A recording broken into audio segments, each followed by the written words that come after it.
Well, good morning. Happy Friday. We're back again with another video. It's been a minute since I posted. I tried to post last week. Wasn't at home, and you know, usually when I record, I go live within the YouTube app. So this one's kind of pre-recorded just in case the upload doesn't work. That's what happened to my last upload. But hope all is well with y'all. Wanted to talk real briefly about this stock market correction that we've been going through the past few days. It's really, I wouldn't call it a crash. I would call it a correction because we're only down by a few percentage points. And a crash is usually defined as something by a drop of like 10% or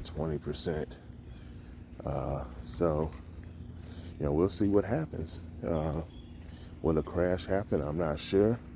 I know they say a crash happens every 7 to 10 years, and we haven't had a true crash since '08 with the Great Recession. 2020, we had like a slight correction because of the pandemic. And 2022 was just a bare year. It wasn't a crash. It's just stocks went down a little bit and they didn't really go up. So, we're overdue for one. So is it going to happen this year, next year? Possibly. Personally, I think we've been in a recession or economic recession for a while now, but for some reason they haven't called it that, because I think the textbook definition is when you have two straight GDP quarters where your GDP growth is negative, and we had that, I want to say, in 2022, but nobody announced it. So, in the mix of all of that, yeah, something's not adding up. So I think we already are in recession. I think it's just taking the stock market some time to react to that, because we've been up for so long, and these tech stocks have been hot and they've been holding up majority of the market. So, that's just what it is. Am I fearful of my holdings? No, I'm not. I think I made, pretty wise decisions investing in what I'm investing in. I still believe in them for the long run. So even if we are in a stock market crash or heading into a stock market crash, to me it just means everything's on sale. I can buy these quality assets for cheap. I can get the long-term growth, and I also get my dividends, which I love. And a lot of times when the asset is decent and they have a drop in price to entice investors, a lot of these companies up their dividend.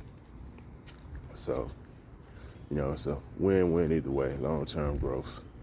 That's what I'm heading towards. And, I'm going to keep dollar cost averaging into my portfolio, putting money in every week, and buying ETFs. It's my main focus right now, not really buying individual stocks. I'm buying ETFs so I can get that total market exposure or total sector exposure. And I'm just going to keep working on optimizing my portfolio over time. It's as simple as that. These things happen. I know a lot of us, folks my age, we're in our early 30s, so we weren't really investing in 2008. We were still in high school. A lot of us couldn't even drive, so we don't remember, the crash like that, because we weren't adults, we weren't employed, we weren't active investors at the time. Most of us weren't. So I think this is our time for our first adult recession, and we have to learn how to pretty much endure through it like the folks before us did. So, that's basically my thoughts on how things are going today with the stock market crashing, quote unquote crashing and going down. Don't panic. If you have a long-term plan, stick to the plan. Continue to dollar cost average. Do I think? Let's transition over to real estate. A lot of people have been hoping for a crash too, and I've been seeing that the inventory isn't really going up, but home prices are still reaching all-time highs. So, are we due for a crash there? Personally, I don't think there's going to be a housing crash like the one of the magnitude of the mid 2000s. We just don't have the inventory yet, and also a lot of people are wanting to buy houses. If in that situation, there's a lot of inventory, not a lot of people wanting to buy. A lot of folks on the sidelines because interest rates are too high. Now, if what's being talked about is the Feds are going to cut interest rates probably next month, and I'm not sure how much they're going to go down by. They're going to cut the federal funds rate by 0.25 or 0.5. But either way, that's going to probably cause mortgage rates to drop. And when mortgage rates drop, people on the sidelines feel like, okay, the home or the price I want is more affordable now. Now we're going to get in the market. So now you'll see potential sellers reacting to that. They're going to sell their house, and folks are going to start bidding, and it's going to drive the housing prices up. So we're going to experience some inflation, housing price inflation, when they cut rates, which no, it's not the best for people who are just now trying to purchase a home.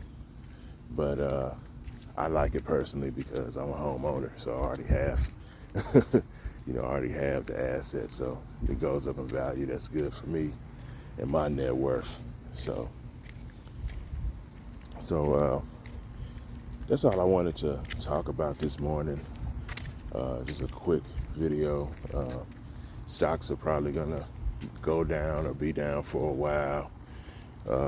Real estate isn't going anywhere, and I shouldn't make a blanket statement like that, because I know every housing market is different. But from what I've been reading, what I've been studying, and also locally, where I live, the state I live in, have a population boom, a business boom, economic boom right now. So a lot of folks are moving here, and we're not gonna see those drops in housing prices that everybody wants. So I'll continue to, like I said, dollar cost average, save you money for the house that you want. And if you can't I want to say afford the house that you want, or get the house that you want at the price point that you want, you can still get in the game of real estate by buying a duplex, which will increase your savings rate because you have another tenant on the other side of you paying rent, which should cover a good amount of your mortgage. You just have to worry about your expenses and maybe a small amount of mortgage, if they're consistent payers. So that'll help you save some money, and you can save that money and parlay that into maybe your dream deal or your dream home. Or if you're not there yet, house hack again. Get another property, slightly bigger, with another door on it, and you can really be, living almost rent free. And just do that until you get the property and can afford the property that you want, and enjoy life. That's pretty much all there is to it. So that's what I suggest. Not financial advice. I'm not a financial advisor. Just saying what I would do and what I am doing, as far as like how I'm trying to build wealth. So happy Friday again. I wish y'all the best. Hope you have a blessed day, great weekend, and I'll see you guys next time. Peace.